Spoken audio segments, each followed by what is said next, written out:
Hello दोस्तों, मैं मोहम्मद सद्दाम। मैं आज आपको सांख्यिकी का माध्य बताने आया हूँ, लघु रीति, और इसी को हम लोग कल्पित माध्य भी कहते हैं। तो लघु रीति से हम लोग आज सीखेंगे माध्य निकालने के लिए। लघु रीति से माध्य निकालने के लिए सीखते हैं। इसके लिए हम लोग एक सारणी बनाते हैं। ये मेरा अंक है। अंक कितना से है? 0 से 10,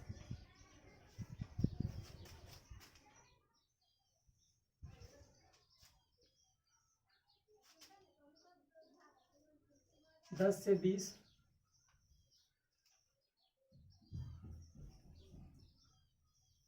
20 से 30, 30 से 40, 40 से 50, 50 से 60, 50 से 60। ये मेरा अंक हो गया।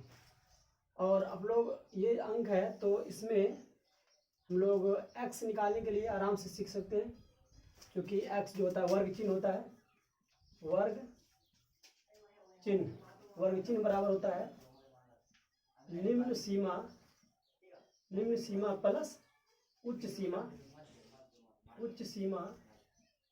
और बट्टे में क्या होता है? बट्टे 2 होता है। मतलब कि निम्न सीमा छोटा वाला, निम्न सीमा इसमें क्या है 0 प्लस उच्च सीमा क्या है 10 बट्टे 2 बराबर कितना हो जाएगा? 10 बट्टे 2 बराबर 5।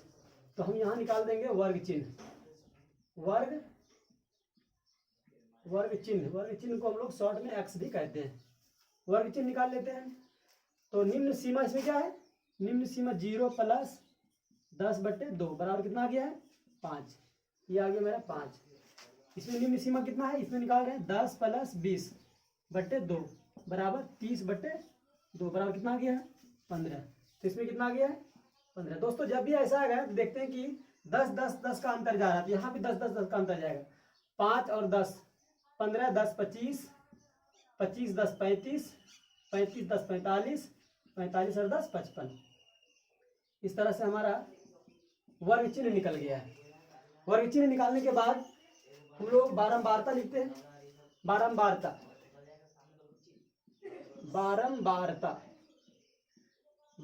को हम लोग f कहते हैं, शॉर्ट में f। तो f क्या है?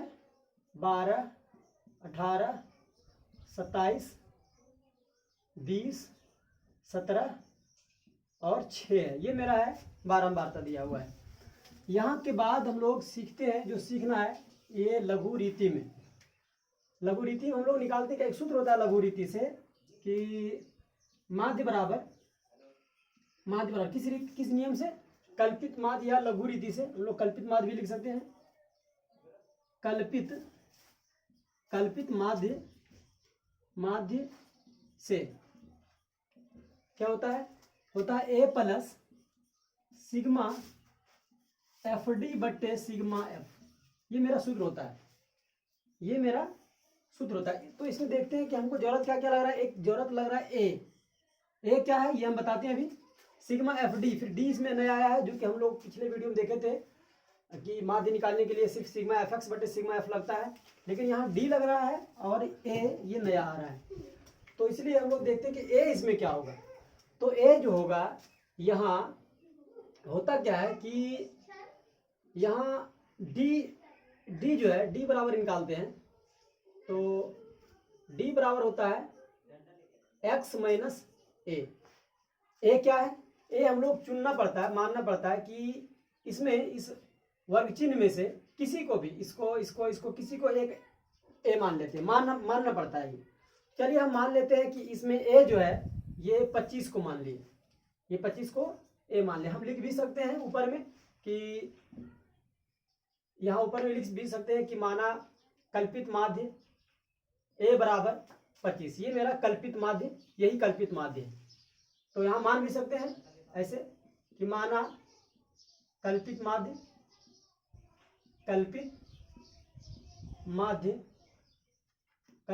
ए बराबर 25। ये मान भी सकते हैं हम।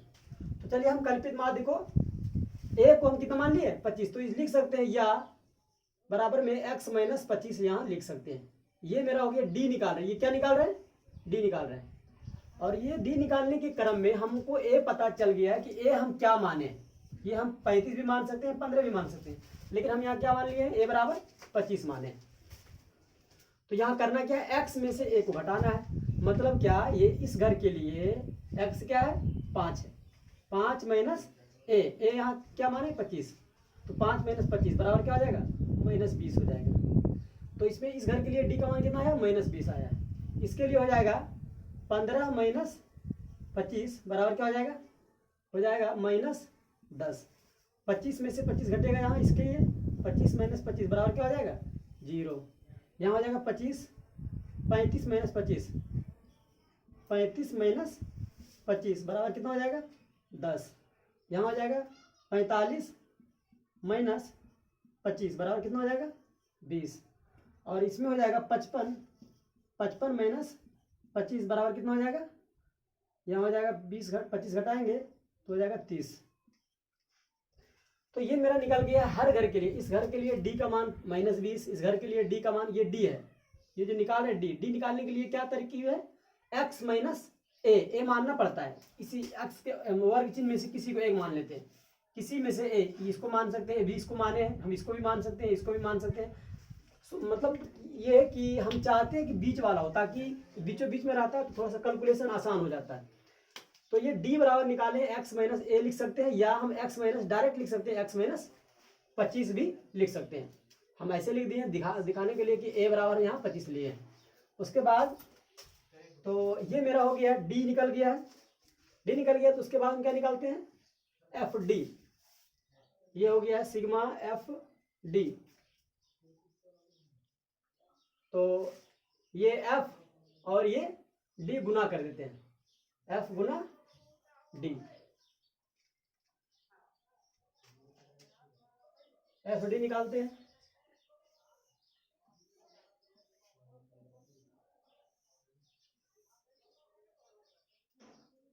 देखिए इसमें क्या आ जाएगा, ये इसमें d का मान कितना है? -20 और 12, तो 12 दूनी 24 माइनस 240। उसके बाद 18 गुना -10, क्योंकि गुना कर रहे हैं ना, ये हमारा f है और ये हमारा d है, तो f गुना d निकालना है। तो 18 दे 180, माइनस में आएगा क्योंकि चिन्ह माइनस है यहाँ, 180। ये 27 गुना 0 तो क्या आ जाएगा? 0। 20 गुना 10 कितना आ जाएगा? 20 दे 200। उसके बाद 17 गुना 20, 17 गुना 34 पर 1 0। उसके बाद 6 गुना 30, 30 छक 80, 180, 30 छक 180। ये हमारा आ गया है f गुना d आ गया है। हमको सूत्र में क्या की जरूरत पड़ रहा है? ए जरूरत पड़ रहा है। देखिए ए हमको पता है, ये हमको क्या, ये वाला हम ए माने हैं, याद रखिएगा। ये 25 हम क्या माने हैं? ए माने हैं। इसको ऐसे लिख दे जानने के लिए कि ये हमारा ए माना हुआ है। ए सिग्मा एफ डी। अब हमको सिग्मा एफ डी निकालना पड़ता है। सिग्मा का मतलब क्या होता है? योग होता है। सिग्मा एफ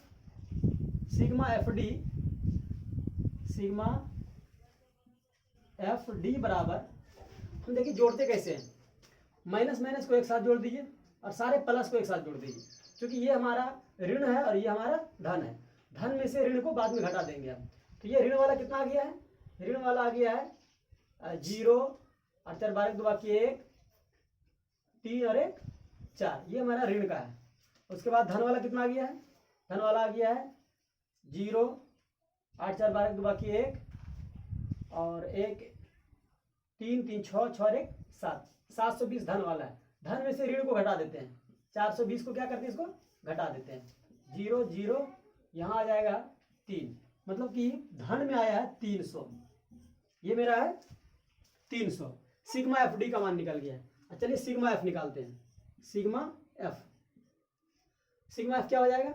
10 10 17 17 17 17 और 7 17 और 7 24 24 और 6 30 30 के 0 बाकी 3 3 और 1 4 4 1 5 5 2 7 7 2 9 9 और 1 10। ये मेरा आया है, सिग्मा एफ का मान आ गया है। ये मेरा सिग्मा एफ डी है। हम पहले बता चुके हैं कि सिग्मा का मतलब क्या होता है, सिग्मा, इसको क्या पढ़ते हैं, इसको पढ़ते हैं सिग्मा। इसका मतलब क्या होता है, इसका मतलब होता है जोड़, जोड़ या योग। तो सिग्मा किसका जोड़, F D, sigma F D, F D का जोड़, और ये है सिग्मा एफ मतलब कि एफ का जोड़। अब ये मेरा सूत्र हम पहले बता चुके हैं कि कल्पित माध्य, या इसको लघु रीति भी कह सकते हैं, या लघु रीति से, दोनों में से कोई भी लिख सकते हैं, या किताब में लिखा रह सकता है। हमारा माध्य जो है ए प्लस सिग्मा एफ डी बटे सिग्मा एफ है, ये सूत्र है, सिग्मा एफ डी बटे सिग्मा एफ। हम यहाँ मान बैठाएंगे, अब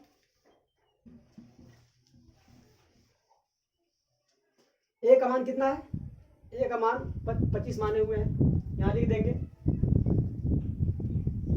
25 प्लस सिग्मा एफ डी कितना है 300 है, और बटे सिग्मा एफ कितना है 100, ये 0 0 कट जाएगा, बराबर आ जाएगा 25 प्लस 3 बराबर कितना आ गया है 28। ये मेरा आंसर हो गया है 28। तो ये किस नियम से निकाले हैं, ये हम निकाले हैं कल्पित माध्य के नियम से, या इसी को हम लोग लघु रीति भी कहते हैं, लघु रीति से माध्य निकाले हैं। ये सवाल हम लोग प्रत्यक्ष रीति से जब निकालते हैं तो क्या होता है, कभी कभी डिजिट जो मेरा दिया हुआ रहता है, अंक जो रहता है वो बड़ा बड़ा रहता है, तो बहुत बड़ा बड़ा गुना करना पड़ता है, और इस नियम से जब निकालते हैं तो ये छोटा हो जाता है। नाम ही इसका लघु रीति, मतलब छोटा नियम का हिसाब है, ये छोटा डिजिट करके इसको निकालते हैं, क्योंकि डी निकालते हैं तभी इसको ये छोटा कर देते हैं हम। ये थोड़ा सा सरल होता है, आसान होता है, इसलिए ये हम बताए हैं कल्पित माध्य से या लघु रीति नियम से हम लोग माध्य निकालने के लिए सीख चुके हैं। धन्यवाद। फिर आगे हम बताने वाले हैं पद विचलन विधि से माध्य निकालने के लिए।